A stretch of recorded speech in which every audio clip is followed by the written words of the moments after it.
మీకు అందరికీ నా వందనాలు. క్రీస్తు నామాన శుభాలు చెప్తున్నాను. దేవుడి మందిరంలో ఆయన్ని మనము దేవుడిగా అంగీకరించి ఆరాధించడానికి వచ్చాం. అంటే ఇది క్రీస్తు ఆరాధన సమయం, క్రీస్తుని ఆరాధించే స్థలము కాబట్టి ఈ పరిశుద్ధ స్థలంలో దేవుడి వాక్యాన్ని మనం శ్రద్ధగా వింటే దేవుడి ఆశీర్వాదాలు మెండుగా మన మీదకి వస్తాయి.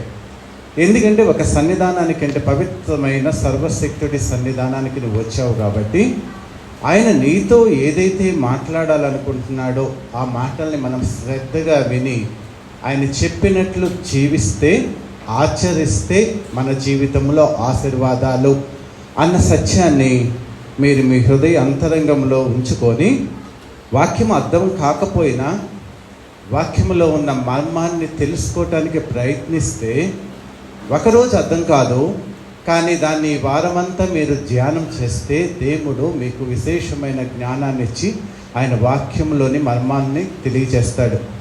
ఎప్పుడు మీరు రక్షణ పొందండి, ఎప్పుడు మీరు మారు మనసు పొందండి, ఎప్పుడు దేవుడు మిమ్మల్ని ఆశీర్వదిస్తాడని చెప్తే దాంట్లో ఆత్మీయమైన ఎదుగుదల ఏమీ ఉండదు.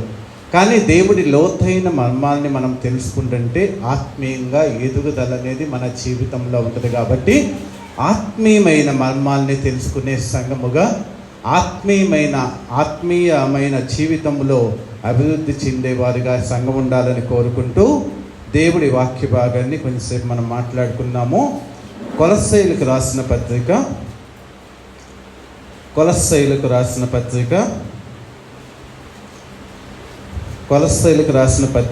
3వ అధ్యాయము 1-2 వచనాలు చదువుకున్నాము. మీరు క్రీస్తుతో కూడా లేపబడిన వారైతే పైనున్న వాటినే వెదుకుడి, అక్కడ క్రీస్తు దేవుడి కుడిపార్శ్వమున కూర్చుని ఉన్నాడు. పైనున్న వాటి మీదనే కానీ భూ సంబంధమైన దాని మీద మనసు పెట్టుకుడి. చాలమ్మా. ప్రియమైన దేవుని బిడ్డలారా, ఈ వాక్య భాగం మీకు నిజంగా అర్థమైతే దేవుడు చాలా సంతోషపడతాడు. అంటే ఈ 2 వచనాలు మీరు చదవంగానే దీంట్లో భావాన్ని, ఆత్మీయమైన దేవుడి యొక్క మనస్సుని మీరు నిజంగా, అంటే ఇంకో వ్యక్తి చెప్పక ముందే దేవుడి యొక్క ఉద్దేశాన్ని మీరు తెలుసుకోగలిగినట్లయితే ఆత్మీయంగా మీరు అభివృద్ధిలో ముందుకు పోతున్నట్లుగా ఉంటుంది. అలా కాకోకుండా దీన్ని కూడా ఇంకొక వ్యక్తి మీకు వివరించాలి అంటే ఆత్మీయ జీవితంలో మీ యొక్క స్థాయిని మీరు తెలుసుకోండి.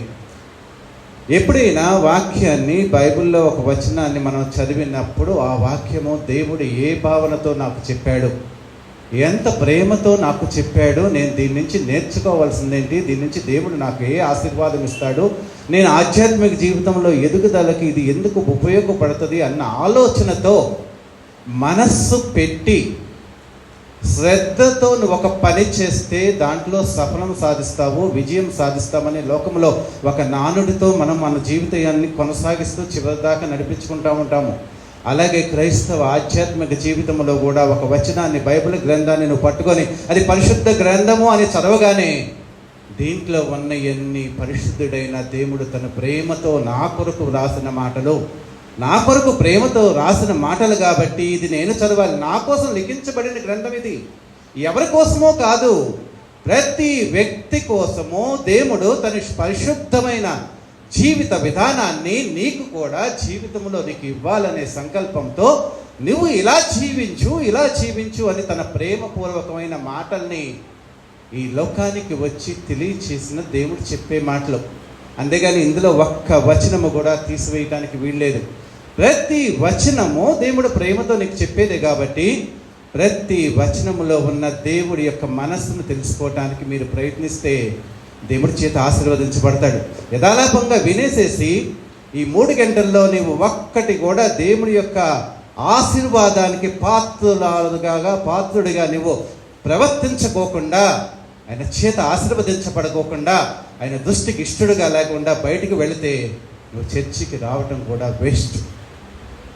అలాంటి జీవితం నుంచి దేవుడి చేత ఈ స్థలానికి మనం వచ్చాము, ప్రేమించి వచ్చాము కాబట్టి దేవుడి ఆత్మీయమైన దీవెనలతో మనము సంఘము విడిచి వెళ్ళేటప్పుడు ఆయన కృప సమృద్ధిగా నీ మీద కుమ్మరించి, ఆయన ప్రేమతో నిన్ను ఆదరించి, నిన్ను ఆయన కుడి హస్తముతో నిన్ను దీవించేటట్లుగా ఆయన వాక్యాన్ని వినటానికి మీ మనసును సంసిద్ధం చేసుకోండి. ప్రియమైన దేవుని సంగమా, మీరు క్రీస్తుతో కూడా లేపబడిన వారైతే పైనున్న వాటిని వెదకుడి. కొలస్సీలకు రాసిన పత్రిక 3వ అధ్యాయము 1వ వచనం. మీరు క్రీస్తుతో కూడా లేపబడిన వారైతే, క్రీస్తుతో కూడా లేపబడిన వారైతే అనేది కండిషన్. ఆ కండిషన్ ఎవరైతే ఫాలో అవుతున్నారో వాళ్ళే దేవుణ్ణి వెతుకుతారు. ఎందుకు దేవుణ్ణి వెతుకుతారంటే, నీవు కొలిచే దేవుడు దేవుడి యొక్క తండ్రి యొక్క కుడిపార్శ్వమున కూర్చొని ఉన్నాడు కాబట్టి, ఆయన అక్కడ ఉన్నాడు కాబట్టి ఆయన ముఖం చూస్తానికని నువ్వు వెతుకుతావు. అంటే నువ్వు చేసే ప్రార్థన ఎక్కడికి వెళ్తుంది? నీ చుట్టుపక్కల ఎక్కడికన్నా వెళ్తుందా? ఎక్కడికన్నా వెళ్తుందా? యేసు నామమున నువ్వు ప్రార్థన చేసినప్పుడు నువ్వు ఎవరికి చేసినట్లు? అది ఎక్కడికి వెళ్తుంది? భూలోకంలోకి కిందకి వెళ్తుందా? పైకి వెళ్తుందా? పైకి వెళ్తుంది కదా. ఆకాశమందున్న దేవుడి సన్నిధానముకు చేరి ఆయన మనస్సు నీ మీద దృష్టి నిలిపేటట్లుగా ఆయన మనస్సుని హత్తుకొని ఆయన చేత నువ్వు ఆశీర్వదించే బిడ్డలాగా ఉండాలని నువ్వు ప్రార్థన చేస్తున్నావు అన్న సత్యాన్ని తెలుసుకో. మీరు క్రీస్తు చేత లేపబడిన వారైతే, క్రీస్తుతో కూడా లేపబడిన వారైతే, ఈ పదానికి మీకు అర్థము ఒకసారి చెప్తా. క్రీస్తుతో కూడా లేపబడిన వారు. క్రీస్తు ఈ లోకానికి వచ్చాడు, మన కోసం సిలువలో చనిపోయాడు. చనిపోయిన వ్యక్తి చనిపోయినట్లే ఉన్నాడా? భూలోకంలో, లోకంలో, సమాధిలో మరి ఏమయ్యాడు? మన అంత మనుషులు మొత్తం, ప్రపంచ మానవాడి మొత్తం సృష్టి మొదలుకొని అందరూ చనిపోయి ఆ సమాధుల్లోనే ఉండి అలాగే ఉండిపోయారు. కానీ యేసు క్రీస్తు చనిపోయిన తర్వాత ఆ సమాధిలో పెట్టిన తర్వాత ఏమయ్యాడు అనేది బైబిల్ గ్రంథం ఏం చెప్తుందంటే, 3వ రోజు ఆ మరణాన్ని జయించి మృత్యుంజయుడిగా లేచెను, లేపబడెను అని అన్నది. అంటే యేసుక్రీస్తు చనిపోయి బాహ్య శరీరం మీద, అంటే ఈ లోకంలో మనల్ని ఏడుపడి చేసే ఆ మరణం మీద విజయం సాధించి లేచిన జయశీలుడుగా నీ దేవుడు లోకంలో కొనియాడబడుతున్నాడు. అంటే చనిపోయాడు అంటే మానవ మాతృడుగా, మానవ స్వభావంతో, మానవ జీవితంలో చనిపోయాడు. అదృశ్యమైన దేవుడి యొక్క శక్తి యుక్తులు కలిగిన ఆ మహిమ శరీరంతో దేవుడు లేపబడ్డాడు. అలాంటి అనుభూతి నీ జీవితంలో నీవు కలిగి ఉండాలి. అలాంటి ఆత్మీయ జీవితం నీవు కలిగి ఉండాలి అని దేవాది దేవుడు చెప్తున్నాడు. మీరు క్రీస్తుతో కూడా లేపబడిన వారైతే అంటే దానికి అర్థం మీరు కరెక్ట్గా తెలుసుకోగలిగినట్లయితే దేవుడు చాలా సంతోషపడతాడు. అలాంటి మీ లౌకికమైన జీవితాన్ని, శారీరకమైన జీవితాన్ని బాప్తిసం తీసుకున్న రోజు మీ యొక్క స్వభావాన్ని పాతి పెట్టేసేసి ఆ బాప్తిసం తీసుకొని మీరు లేచినప్పుడు నవీనమైన స్వభావంతో క్రీస్తు మరణాన్ని జయించి ఎలాగైతే లేచాడో మరణానికి లోనైన మీ స్వభావాన్ని, అంటే శారీరకమైన స్వభావాన్ని వదిలేసేసి ఆధ్యాత్మిక జీవితంలో జీవించటానికి, క్రైస్తవ ఆధ్యాత్మిక జీవితంలో జీవించడానికి క్రైస్తవుడుగా, క్రైస్తవురాలుగా నువ్వు నవీనమైన స్వభావంతో లేపబడాలి అన్న సత్యాన్ని చెప్తున్నాడు. మరి ఇది ఎంతమంది జీవితంలో అమలు చేశారో మిమ్మల్ని మీరు చూసుకోండి. కొలస్సీలకు రాసిన పత్రిక 2వ అధ్యాయము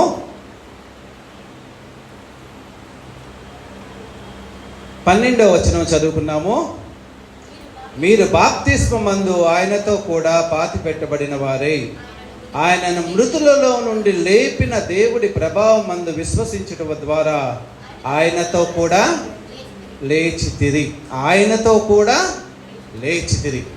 ప్రియమైన దేవుడి సంగమా, యేసుక్రీస్తు మీరు బాప్తిస్మమందు ఆయనతో కూడా పాతి పెట్టబడిన వారే అంటే, ఎప్పుడైతే బాప్తిస్మం తీసుకున్నావో ఆ దినమందు నీవు పాతి పెట్టబడ్డామంటే నీ స్వభావం, స్వంత స్వభావము, అప్పుడు దాకా లోకాన్ని ప్రేమించి లోకాసనతో నీ జీవితంలో జీవించిన ఆ విధానాన్ని, ఆ స్వభావాన్ని, ఆ లక్షణాలని అన్నిటినీ పాతిపెట్టేసేసి దేవుడి యొక్క అక్షయ శరీరం లాంటి నవీనమైన స్వభావాన్ని సంతరించుకొని లేవటమే క్రీస్తుతో కూడా లేవటం.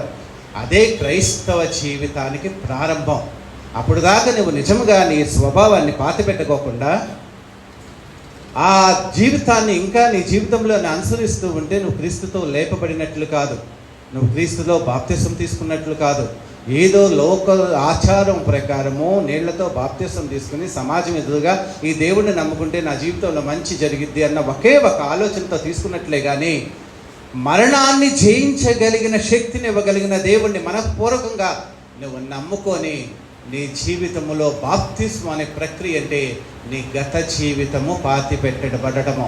నీ గతము అంటే లోక స్వభావము, లోకమైన ఆలోచనలన్నిటిని పాతిపెట్టవేసి క్రీస్తుకు నచ్చిన జీవిత విధానంలో నువ్వు జీవించడానికి నిర్ణయించుకొని మరణాన్ని జయించే ఆధ్యాత్మికమైన దేవుడి ఆత్మ స్వభావాన్ని సంతరించుకొని నీవు పైకి లేచి క్రైస్తవ జీవితాన్ని జీవించాలని దేవుడు చెప్తున్నాడు.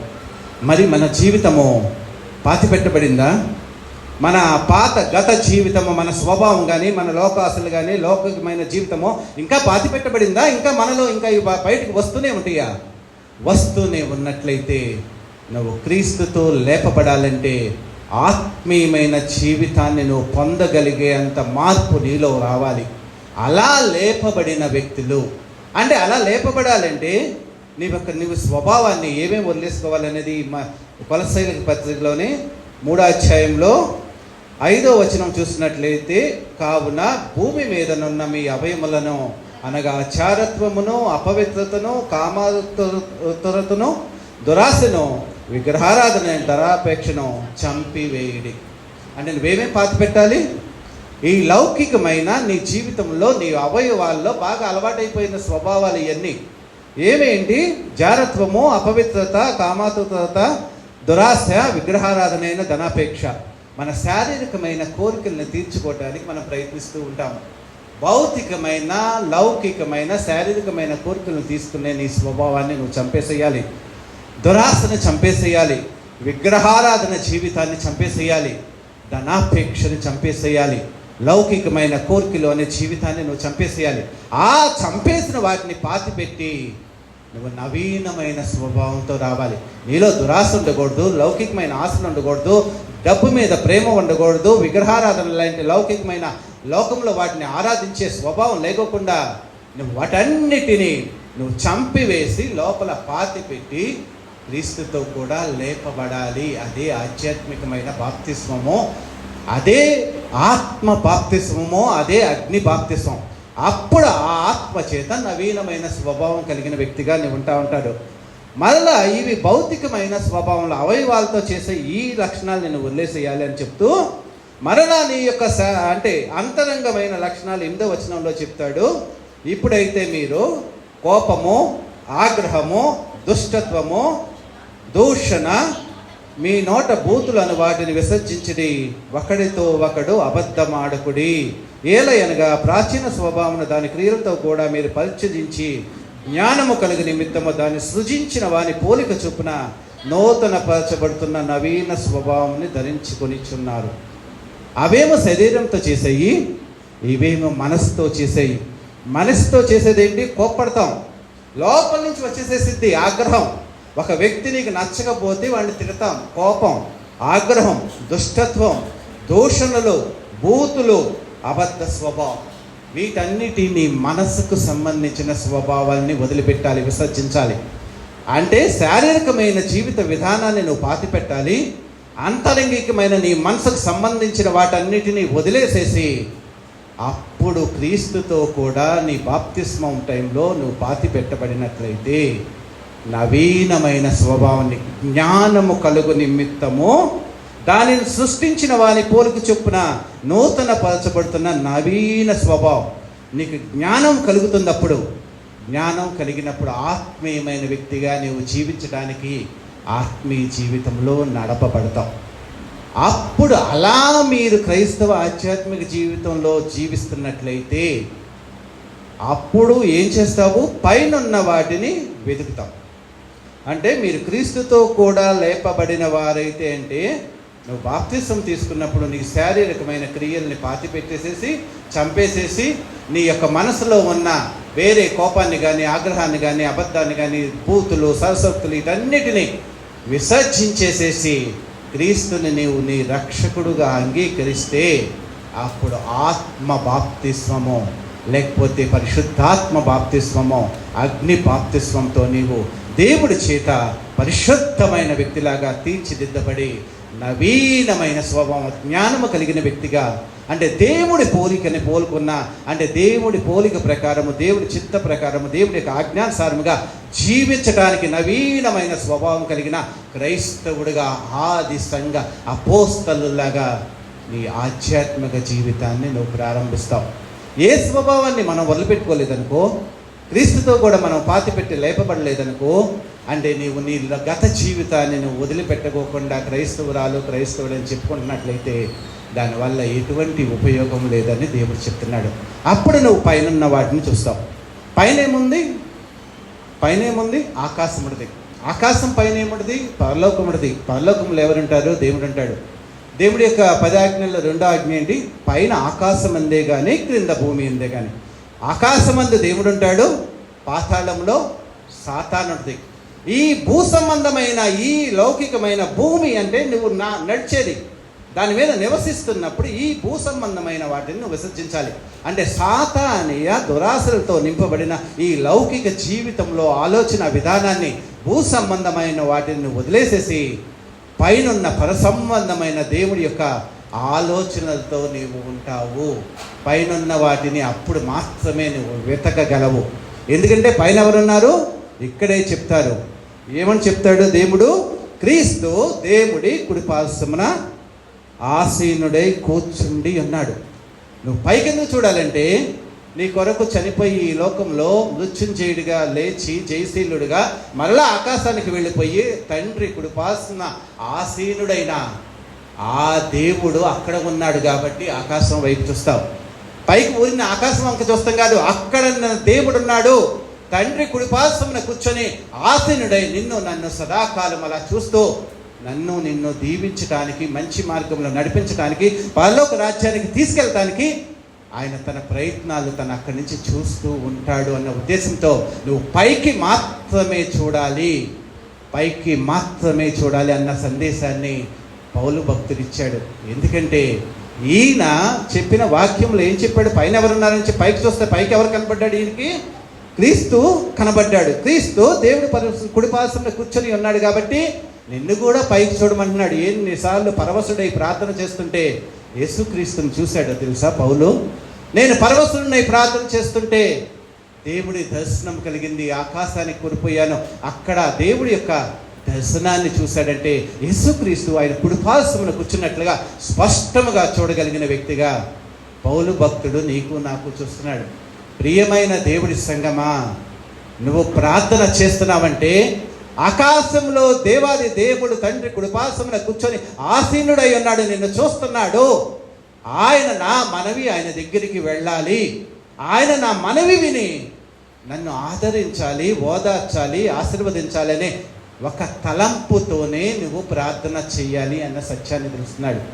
ఆకాశములో ఆయన కూర్చొని ఉన్నాడు అనేది సత్యం. ఎందుకంటే యేసుక్రీస్తు ఈ లోకంలో తను చనిపోకముందు ఏం చెప్పాడంటే, మార్కు సువార్త 14వ అధ్యాయము, అక్కడ యేసుక్రీస్తు ఆరోహణై వెళ్ళిపోకముందు, అంటే మామూలుగా ఈ పిలాతు ఆయన అడుగుతూ ఉంటాడు. అడుగుతున్నప్పుడు ఏం చెప్తాడంటే, నువ్వు ఏం చేస్తున్నావంటే ఆయన నేను క్రీస్తుని అవును అని చెప్పేసేసి ఆయన గురించి ఎలా ఒప్పుకుంటాడు అనేది ఒకసారి మనం చూద్దాము. అంటే లాస్ట్ వచనం చూద్దామంటే ఒక్క సెకండ్, 16వ అధ్యాయం 19వ వచనము. ఇలాగూ ప్రభువైన యేసు వారితో మాట్లాడిన తర్వాత పరలోకమునకు చేర్చుకొనబడి దేవుడి కుడిపార్శ్వమున ఆసీనుడయ్యెను అని ఉంటుంది. అంటే పరలోకమునకు చేర్చుకొనబడిన తర్వాత ఆయన పరలోకంలో దేవుడి కుడిపార్శ్వమున ఆసీనుడయ్యెను అని చెప్పేసి స్పష్టముగా బైబిల్ గ్రంథంలో చెప్పబడుతుంది. ప్రియమైన దేవుడి సంగమా, యేసుక్రీస్తు ఆరోహణై వెళ్ళిపోయిన తర్వాత పరలోకంలో దేవుడి యొక్క కుడిపార్శ్వమున కూర్చొని ఉన్నాడు అన్న సత్యాన్ని మనం తెలుసుకుందాం. అంటే అదే ఆయనే 14వ అధ్యాయము 62వ వచనంలో చనిపోక ముందు కూడా పిలాతు వచ్చి అడుగుతాడు, నీవు పరమాత్ముని కుమారుడువైన క్రీస్తువు నీవేనా అని అడుగ్గా యేసు, అవును నేనే, మీరు మనుష్య కుమారుడు సర్వశక్తిని కుడిపార్శ్వమున కూర్చున్నటయో ఆకాశ మేఘారుడై వచ్చటయో చెప్పాను చూస్తావని చెప్పాడు. ఏం చెప్తాడు పిలాతుకి? నేను చనిపోయాక వెళ్ళిపోయి తండ్రి కుడిపార్శ్వమున కూర్చుంటాను, మరలా రెండోసారి ఆకాశ మేఘారుడై వస్తాను అని చెప్తాడు. తన గురించి తను యేసుక్రీస్తు ఏం చెప్పుకున్నాడో స్పష్టంగా చెప్తే, నేను చనిపోయి తిరిగి లేచిన తర్వాత తండ్రి కుడిపార్శ్వమున కూర్చొని మిమ్మల్ని అందరినీ చూస్తూ ఉంటానని చనిపోకముందు చెప్పాడు. చనిపోయిన వెంటనే శిష్యులందరితో మాట్లాడుతూ ఆయన ఆకాశానికి వెళ్ళిపోయి తండ్రి కుడిపార్శ్వమున కూర్చున్నట్లుగా బైబిల్ గ్రంథంలో చెప్పబడుతుంది.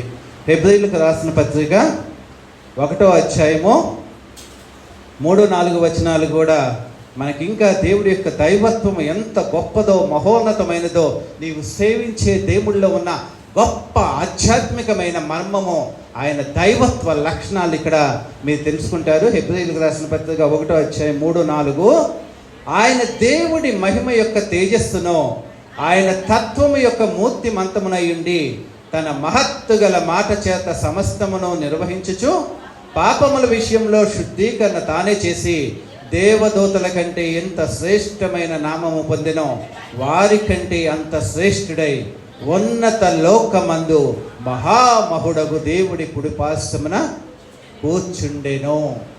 అంటే మహత్తు గల మాట చేత ప్రపంచాన్ని అంతా సృష్టించి దేవుడి యొక్క తత్వంతో దేవుడి పోలికలో ఉన్న ఆ దేవాది దేవుడే ఈ లోకానికి వచ్చి నీ కొరకు నా కొరకు పాప ప్రక్షాళన కోసము విమోచన క్రయదమనంగా చనిపోయి మరలా నిన్ను అక్కడికి తీసుకెళ్ళటం కోసమని తండ్రి కుడిపార్శ్వమున ఆసీనుడై ఉన్నాడు. అది నీ దేవుడి యొక్క గొప్ప లక్షణం అని చెప్పేసి తెలుసుకోండి. అంటే దేవుడు తండ్రి కుడిపార్శ్వమున ఆసీనుడై ఉన్నాడు. అంటే నువ్వు చేసే ప్రతి ప్రార్థన పైన ఆయన ఇంకా చూస్తే తండ్రి యొక్క దేవుడి యొక్క నీ యొక్క దేవుడు కనపడుతూ ఉంటాడు. పాపి సుంకరి ప్రార్థన చేస్తూ ఏమంటాడు? ఆకాశం వైపు కన్నులెత్తి, దేవా పాపినైనా నన్ను కరుణించంటాడు. ఆకాశంలో ఉన్న దేవుడు ఏం చేశాడని చెప్తాడు? నీతిమంతుడుగా తీర్చినట్లుగా ఉంటుంది.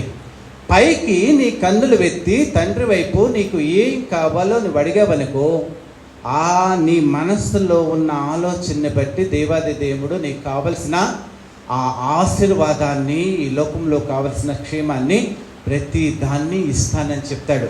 అంటే నువ్వు ఎప్పుడైతే ప్రార్థన చేస్తున్నావో, ఆకాశం వైపు చూస్తున్నావో, పైన వాటి వైపు, ఈ భూ సంబంధమైన వాటి వైపు చూసుకోకుండా తండ్రి అయిన దేవుడి వైపు, అక్కడ యేసుక్రీస్తు ఉన్నాడు తండ్రి కుడిపార్శ్వమునని నువ్వు చేసే ప్రతి మనవి యేసుక్రీస్తుకు చేస్తూ ఉంటే ఆయన అక్కడ ప్రధాన యాజకుడుగా ఉండి నీ మనవులను ఆలకించి నీకు కావలసినవన్నీ దయచేస్తూ ఉంటాడు అన్న సత్యాన్ని తెలుసుకోండి. అంటే నీ ప్రతి మనవి తండ్రికి చెప్పి నీ ప్రతి మనవి తీరుస్తాడు అన్న సత్యాన్ని తెలుసుకోండి. ప్రియమైన దేవుని బిడ్డలారా, అలాంటి గొప్ప దేవుణ్ణి నీవు తెలుసుకున్నావు. మరి ఇలా పరలోకమందున్న దేవుడికి నువ్వు ప్రార్థన చేయటం మూలంగా ఆయన నీ ప్రార్థన విని ఎలాగో నువ్వు ఆయన స్తుతిస్తున్నావు, ఎలా ఆరాధిస్తున్నావు అని చెప్పి ఒక వ్యక్తి జీవితంలో చేసిన గొప్ప సంఘటన మనం చూస్తున్నాము. అపోస్తలుల కార్యములు 7వ అధ్యాయము. ఈ అధ్యాయం మొత్తం మీరు చదువుకున్నట్లయితే దానిలో గురించిన ఒక వ్యక్తి స్టెఫెను అని ఉంటాడు. స్టెఫెను దేవుడి యొక్క వాక్యాన్ని చక్కగా ఆదికాండం నుంచి జరిగి యేసుక్రీస్తు చనిపోయి ఈ యొక్క అపోస్తలుల పరిచర్య జరిగేదాకా చెప్తూ ఎంతో ఆత్మ అభిషేకంతో, ఆత్మతో నింపబడివాడు. అంటే తనని ఆపటానికి కానీ ప్రపంచంలో ఏ శక్తికి లేనంత బలవంతుడైన ఆత్మ చేత నింపబడిన వ్యక్తిగా ఆ ఇస్రాయేల్ మొత్తానికి సన్హెడెడ్ సంఘం మొత్తానికి, అంటే ఆ సభలో చెప్తున్నాడు యేసుక్రీస్తు గురించి చెబుతూ ఒకే ఒక మాట అంటాడు. వాళ్ళందరినీ 51 నుంచి 53 దాకా నేను చదువుతాను. ముష్కరాల హృదయమును చెవులను దేవుడు వాక్యమునకు లోపరచడం ద్వారా మీ పితరుల వలె మీరు ఎల్లప్పుడూ పరిశుద్ధాత్మను ఎదిరించుచున్నారు. మీ పితరులు ప్రవక్తల్లో ఎవరిని హింసింపకుండిరి. ఆ నీతిమంతుని రాకను గూర్చి ముందు తెలిపి వారిని చంపిరి. అయినను మీరు ఇప్పుడు ఆయన్ని అప్పగించి హత్య చేసిన వారితో అయితిరి. దేవదూతల ద్వారా నియమింపబడిన ధర్మశాస్త్రమును మీరు పొందితిరి కానీ దాన్ని గైకొనలేదు అని చెప్తూ, మీరు దేవుడి ప్రవక్తలు వచ్చారు, దేవుడు రాజ్యాంగం ఇచ్చాడు, దేవుడి యొక్క ధర్మశాస్త్రాన్ని ఇచ్చాడు, అనేక మంది ప్రవక్తలతో చెప్తే వాళ్ళందరినీ కూడా తోలనాడి వాళ్ళందరినీ చంపేశారు.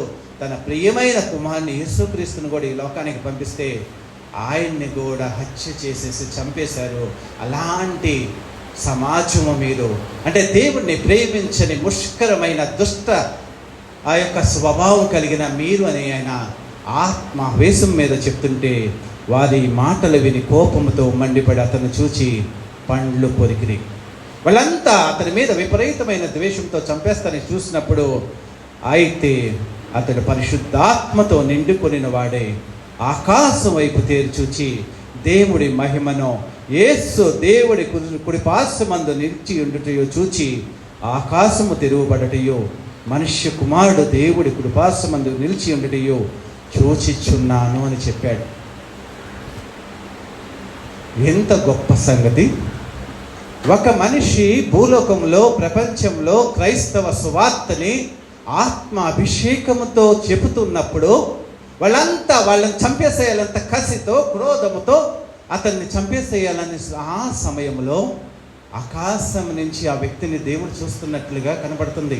ఆకాశం తెరవబడింది, పైన తండ్రి ఉన్నాడు. తండ్రి కుడిపార్శ్వమున కూర్చొని స్టెఫను వంకే దేవాది దేవుడు చూస్తూ ఉన్నాడు.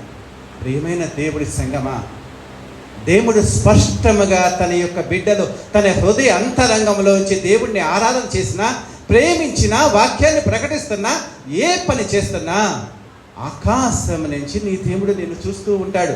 అది ఎటువంటి పరిస్థితి అయినా నువ్వు హేళనకు గురయ్యి, హింసకు గురయ్యి, బాధకు గురయ్యి నీ జీవితం యొక్క చరమాంకంలో ఉన్నా కానీ నువ్వు దేవుడి యొక్క ఇష్టానుసారముగా జీవిస్తూ నిజాయితీగా నీతిమంతుడిలాగా ఉండి దేవుడు ఆజ్ఞానుసారముగా ఉండి ఆయనకి ప్రార్థన చేసి ఆకాశం వైపు చూస్తే ఆకాశములో తండ్రి కుడిపార్శ్వమున కూర్చున్న ఆ సీనుడైన ఆ యేసుక్రీస్తుని చూసే భాగ్యము, దర్శనము నీకు కలిగింది. అలాంటిది స్టెఫన్కి ఈ లోకంలో ఉండగానే తన వాక్యాన్ని ప్రకటించిన వ్యక్తినే ఆకాశం వైపు చూస్తే దేవాది దేవుడు అతని వైపు ఎంతో ప్రేమగా చూస్తూ ఉన్నాడన్న సత్యాన్ని తెలుసుకోండి. దేవుడు ఎందుకు వెళ్ళిపోయి తండ్రి కుడిపార్శ్వమున కూర్చున్నాడో తెలుసా? మనమందరి యొక్క నీతి క్రియలను కానీ, మన యొక్క భక్తి జీవితాన్ని కానీ, మనం ఏమైతే కోరుకుంటున్నావో వాటన్నిటినీ నీకు ఇవ్వటానికి అక్కడికి వెళ్ళిపోయి కూర్చొని చూస్తూ ఉంటే వీళ్ళంతా హేళన చేస్తున్నారు, రాళ్ళు తీసుకొని కొట్టి చంపేయడానికి చూస్తున్నారు, దూషిస్తున్నారు, పళ్ళు కొరుకుతున్నారు. కానీ దేవుడు మట్టుకు అతని పట్ల ఎలా చూస్తున్నాడు తెలుసా? ఎంత సంతోషంగా చూస్తున్నాడు తెలుసా? ఎంత ప్రేమగా చూస్తున్నాడు తెలుసా? నా బిడ్డ నాకు నచ్చినట్లు జీవిస్తున్నాడు. ఇలాంటి వారి కోసమే కదా ఈ లోకానికి వచ్చి నేను చనిపోయింది. ఇలాంటి వారి కోసమే నేను ఆకాశంలో ఉన్నాను. నా యొక్క ప్రత్యక్షతని అతనికి చూపిస్తాను అని చెప్పి ఆకాశం తెరువబడి తండ్రి కుడిపార్శ్వమున కూర్చున్న యేసుక్రీస్తుని స్పష్టంగా చూడగలిగిన యోగ్యత స్టెఫను పొందాడు. అయితే తర్వాత అదే స్టెఫన్ని ఈ మాట, ఎందుకంటే ఆకాశంలో తండ్రి కుడిపార్శ్వమున దేవుడు కూర్చున్నాడు, ఆయన నేను చూశానండి, వీళ్ళంతా ఆయన చంపేశారు కదా, ఆయన నువ్వు చూస్తామేంటి, ఆయన బ్రతికుండటం ఏంటి, దేవుడు ఏంటి అని ఒక విధమైన మత్సరంతో కూడుకొని అందరూ రాళ్ళు తీసుకొని అతన్ని చంపేసేసినట్లుగా బైబిల్ గ్రంథంలో ఉంటుంది. ప్రియమైన దేవుని బిడ్డలారా, అలాంటి దేవుడు ఆకాశంలో స్పష్టముగా కనబడినట్లుగా బైబిల్ గ్రంథంలో ఇక్కడ లిఖించబడుతుంది. నీవు కూడా నీ ఆధ్యాత్మిక జీవితంలో ఏ శ్రమ వచ్చినా, ఏ కష్టం వచ్చినా, ఏ బాధ వచ్చినా ఆకాశంలో నీ కోసం చూసే నీ దేవుడు ఉన్నాడనే దృఢ నిశ్చయతతో ఆయన్ని వెతుకు.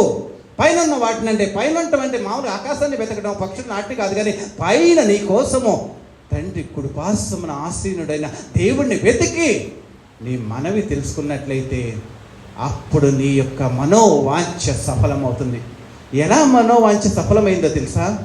ఈ స్టెఫనుని దేవుడి యొక్క కుడిపార్శ్వమున కూర్చున్నప్పుడు వీళ్ళని క్షమించు దేవా అని ప్రార్థన చేశాడు.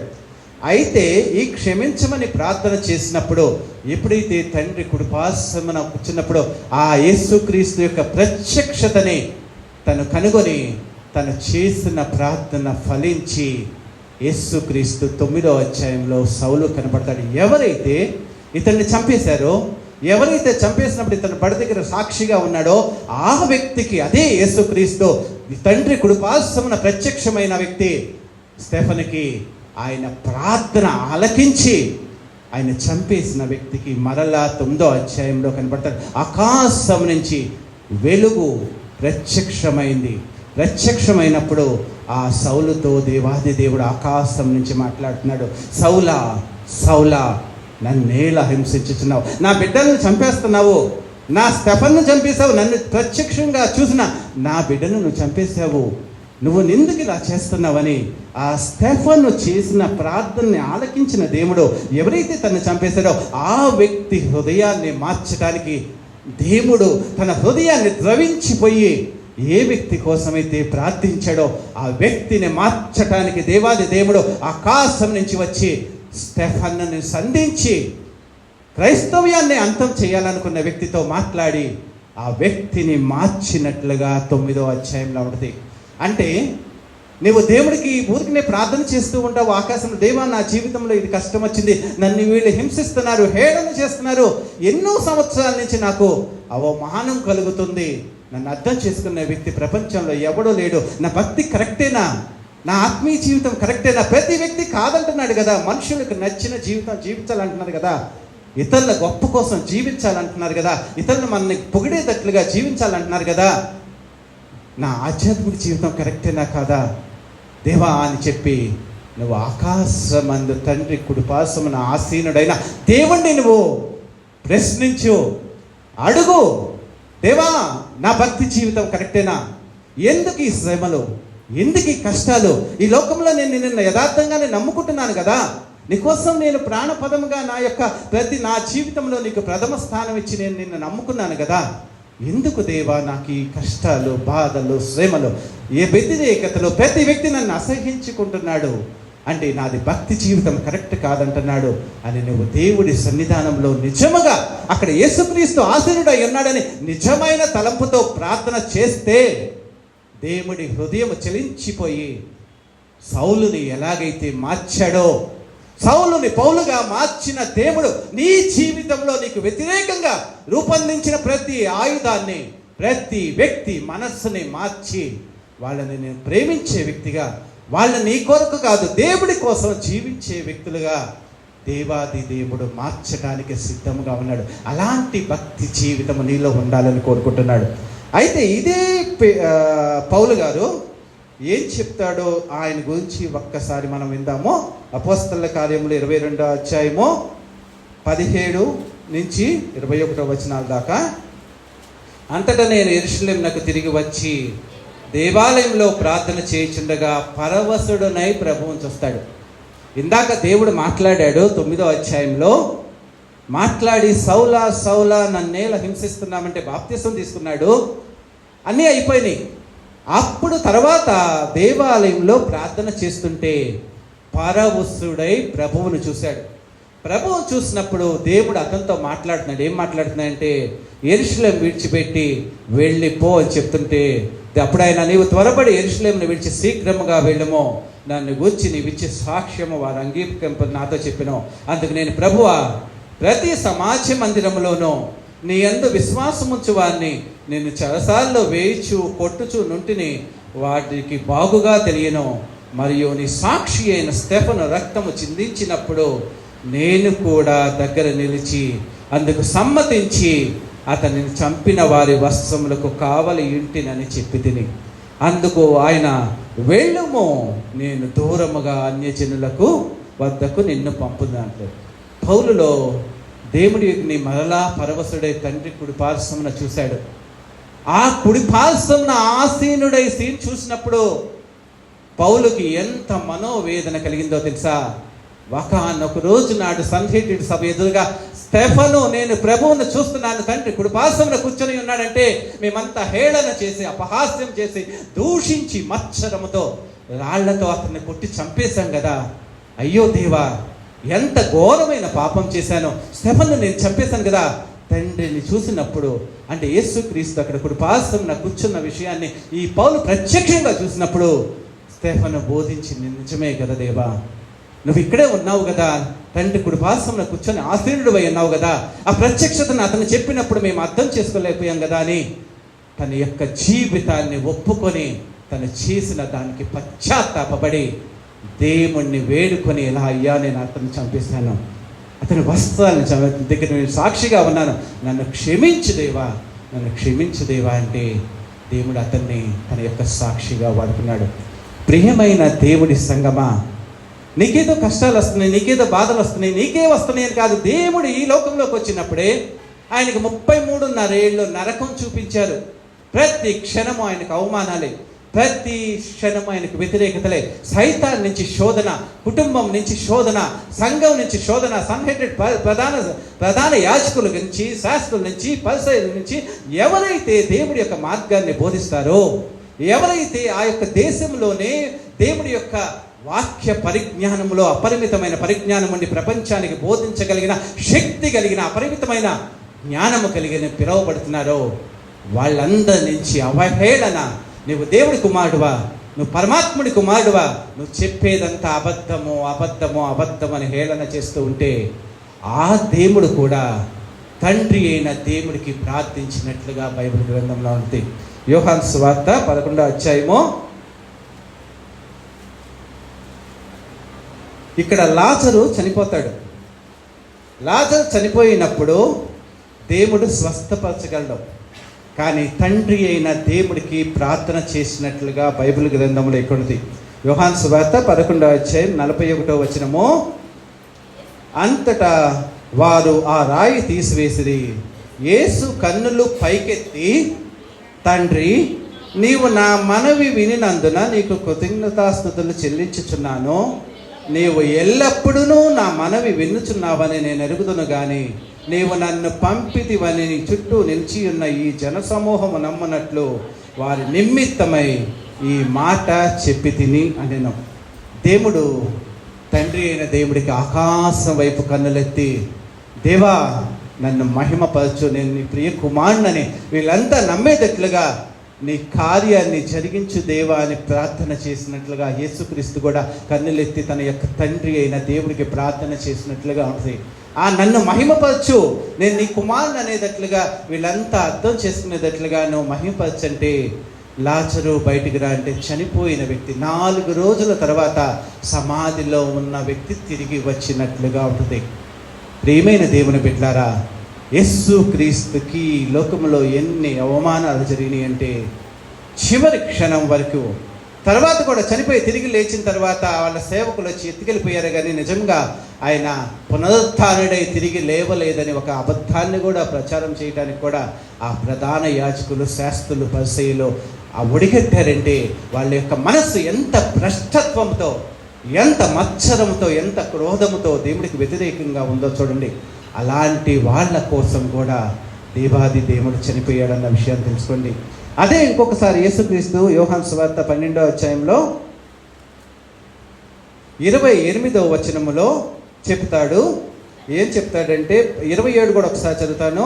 ఇప్పుడు నా ప్రాణము కలవరపడుచున్నది, నేనేమందునో తండ్రి ఈ గడియ తటస్థింపకుండా నన్ను తప్పింపమో, ఆయనను ఇందుకోసరమే నేను ఈ గడియకు వచ్చి తిని అని చెప్తూ దేవుడు ఒక అద్భుతమైన మాట దేవుడితో మాట్లాడతాడు చూడండి.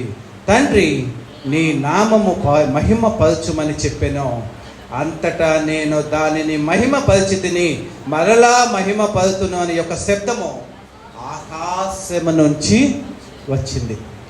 యేసుక్రీస్తు కూడా ఈ లోకంలో తండ్రితో ఉన్నప్పుడు, దేవా నీ నామాన్ని మహిమపరచంటే తండ్రి అయిన దేవుడు ఆయన కూడా ఈయన నా ప్రియ కుమారుడు, ఈయన నేనే పంపించాను, ఈయన చేసే యాగము సృష్టి కొరకు, అది దైవ చిత్తము, దైవ సంకల్పంలో దేవుడి యొక్క నిర్ణయంలో ఉన్న నిర్ణయాన్ని నెరవేర్చడానికి వచ్చిన నా ప్రియమైన కుమారుడని అందరికీ చెప్పటానికి, అంతకుముందు 4 రోజులు సమాధిలో ఉన్న లాజరును లేపిన దేవుడు మరలా ఇక్కడ అందరి ముందు దేవా మహిమ పరచుమని చెప్పి ఏమడుగుతాడు?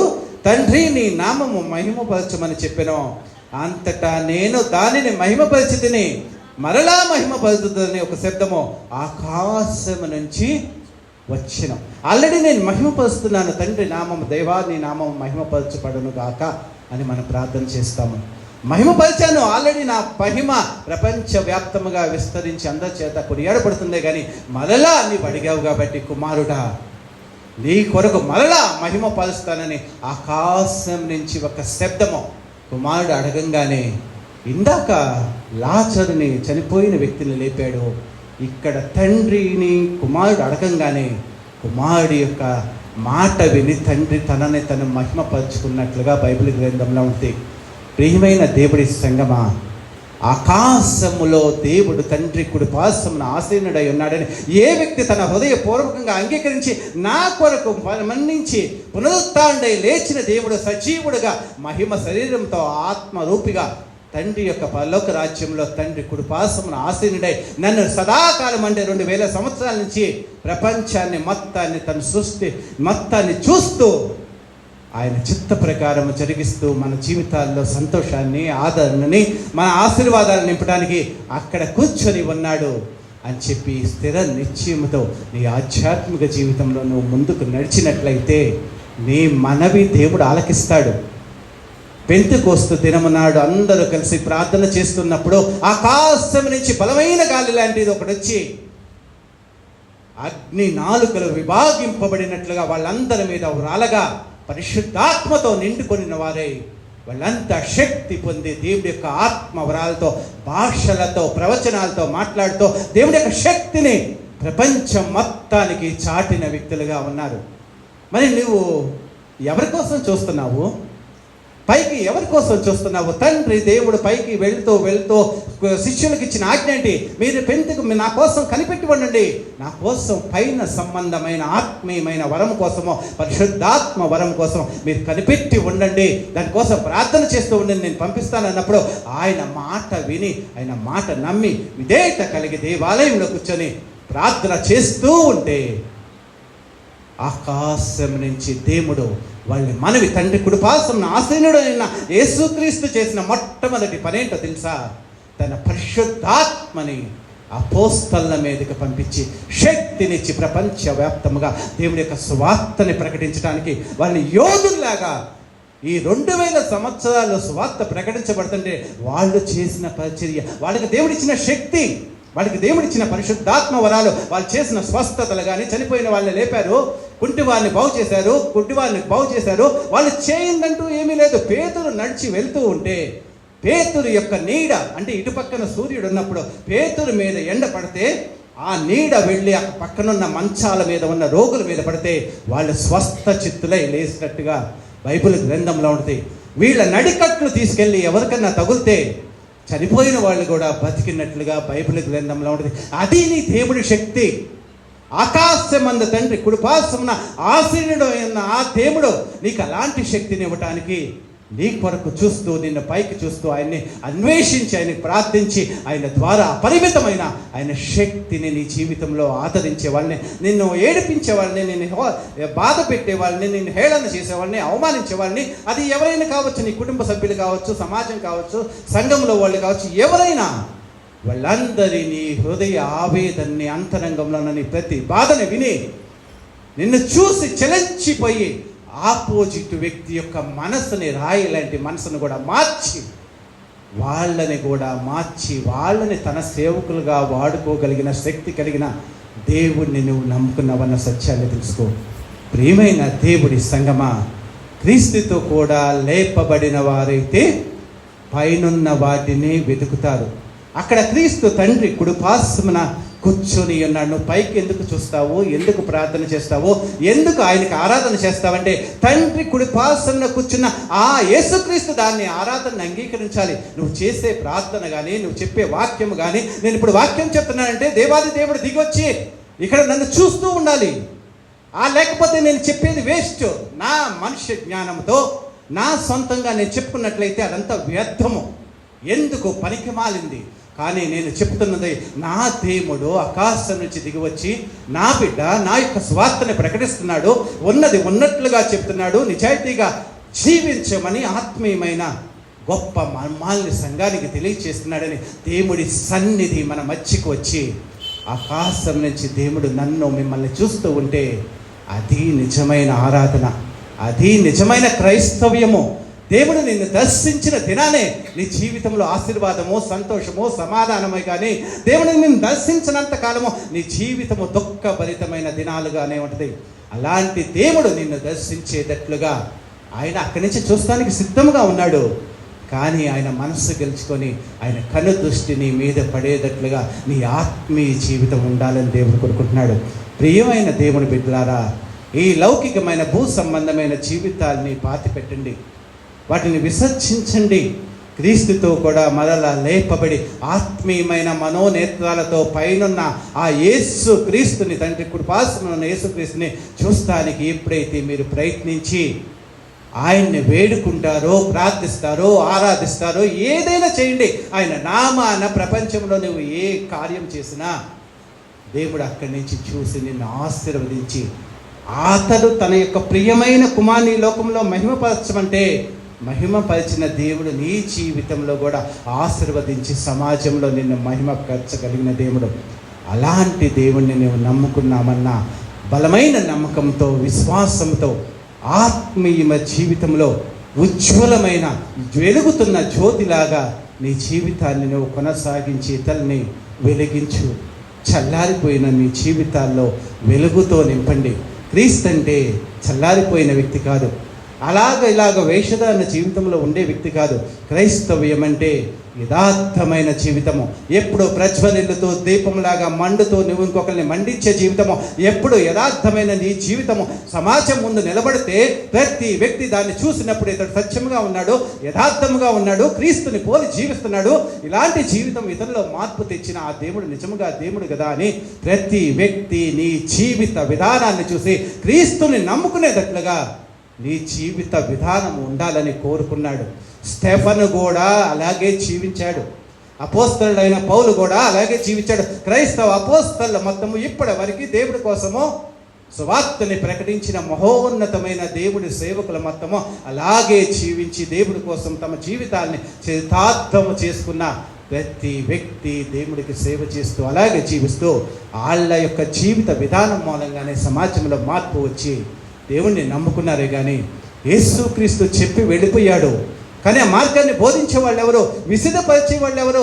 ఒక ఫ్రెండ్ని అడిగాను, నువ్వు దేవాలయానికి వెళ్తావు కదా, వాక్యం ఏమన్నా అర్థమవుద్దా అంటే వెళతానే కానీ ఒక్క మొక్క కూడా నా చెవిలోకి వెళ్ళదు.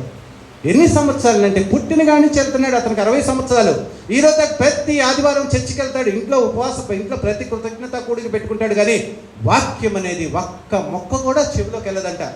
నిన్నే అడిగా నేను, వాక్యం నీకు అర్థమవుతుందా, బైబిల్ తెలుసా అంటే నాకు దేవుడు అంటే ఇష్టమే, కానీ ఆ వాక్యం నా చెవిలోకి వెళ్ళదు, నా మదిలో ఉండదు, అసలు ఒక్క మొక్క కూడా నాకు వెళ్ళదు, ఏంటో నా జీవితం అంటాడు. ప్రియమైన దేవుని బిడ్డలారా, మీరు అలా ఉండొద్దు. దేవుడి వాక్యాన్ని వాక్యముగా అంగీకరించి బైబిల్ గ్రంథంలో రాసిన ప్రతి లేఖనాన్ని దేవుడు నీ కొరకే లెక్కించాడన్న సత్యాన్ని తెలుసుకొని దేవుడి కోసం జీవిస్తే నీ జీవితంలో దేవుడు నిన్ను ఆశీర్వదించే సమాజంలో మహిమకరమైన వ్యక్తిగా నిన్ను రూపాంతరం చెంది నీ నవీన స్వభావంతో ఆయన రాజ్యాన్ని సమాజంలో స్థాపించడానికి దేవుడు సిద్ధంగా ఉన్నాడు. నువ్వు సంఘంలో నేను యేసుక్రీస్తుని నమ్ముకోవడం కాదు, నీ యొక్క సమాజంలో నమ్ముకోవాలి, నువ్వు ఉద్యోగం చేసే చోట నమ్ముకోవాలి, నీ ఇంటి చుట్టుపక్కల వాళ్ళకి కూడా నువ్వు మాదిరికరంగా ఉండాలి. ప్రతి చోట నువ్వు క్రీస్తుని నమ్ముకున్నావనే వెలుగు ప్రతి వ్యక్తికి ప్రసరించేటట్లుగా, ప్రకాశించేటట్లుగా నీ ఆత్మీయ జీవితము ఉండాలని దేవుడు కోరుకుంటూ నీ కొరకు నా కొరకు ఈ లోకానికి వచ్చి తను చనిపోయాడు. ఏ వ్యక్తి నీ కొరకు చనిపోడు, ఏ వ్యక్తి ప్రపంచంలో ఏ వ్యక్తి కొరకు చనిపోడు, కానీ దేవుడి కుమారుడై ఉండి ఆకాశం నుంచి దిగివచ్చి నీ కొరకు నా కొరకు తన విలువైన ప్రాణాన్ని పెట్టాడు. ప్రియమైన సంగమా, అంతటి ప్రేమమయుడి యొక్క ప్రేమ కలిగిన మనస్సుని, నీ పట్ల ఆయనకున్న ఆ భావాన్ని, ఆయన మనస్సుని అర్థం చేసుకొని ఆయన చిత్తానుసారముగా దీవించి ఆయన ఆశీర్వాద దేవునికి పాత్రలు కావాలని దేవుడు కోరుకుంటున్నాడు. అలాంటి కృపను దేవుడు ఈ సంఘానికి ఇచ్చి మిమ్మల్ని అందరినీ బహుగా ఆత్మీయ జీవితంలో ఆశీర్వదించి ముందుకు నడిపించునుగాక. ఆమేన్, ఆమేన్.